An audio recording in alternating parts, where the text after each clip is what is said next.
বসন্তের রঙে রাঙা সীমান্ত জেলা শ্রীভূমি হোলির আবাহন। বসন্তের উৎসব হোলির ওপর সীমান্ত জেলা শ্রীভূমি থেকে আমাদের প্রতিনিধি সুস্মিতা দাসের বিশেষ প্রতিবেদন। দোল যাত্রা বা হোলি একটি হিন্দু প্রধান উৎসব যা বসন্ত, প্রেম এবং রঙের নামেও পরিচিত। দোল যাত্রা রাধা কৃষ্ণের উৎসব। এদিন রাধা কৃষ্ণের পূজা করা হয় এবং আবির ও রঙের মাধ্যমে উৎসব উদযাপিত হয়। পশ্চিমবঙ্গে এই উৎসবটি দোল যাত্রা বা দোল পূর্ণিমা নামে পরিচিত। শান্তিনিকেতনে এটি বসন্ত উৎসব নামে বিশেষ জনপ্রিয়। হোলিকা দহন ও রং খেলার মাধ্যমে উৎসবটি সামাজিক ভ্রাতৃত্ব এবং ভালোবাসার বার্তা এনে দেয়। এটি বসন্তের আগমন এবং শীতের অবসানের বার্তাবাহক।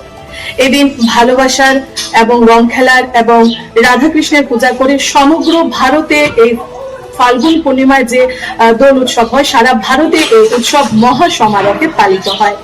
এই মুহূর্তে আমি দাঁড়িয়ে আছি শ্রীভূমি শহরের মেইন টাউনে। আমরা আপনাদেরকে দেখানোর চেষ্টা করব প্রস্তুতি কিরকম চলছে।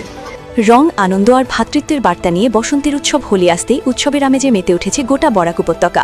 আনন্দ ও ঐক্যের এই উৎসব পালনে পিছিয়ে নেই শ্রীভূমি জেলাও। গ্রাম থেকে শহর, চারিদিকে এখন রঙের উচ্ছ্বাস, হাসি আর আনন্দের ঢেউ। শ্রীভূমি থেকে সুস্মিতা দাসের রিপোর্ট, ঈশান বাংলা নিউজ।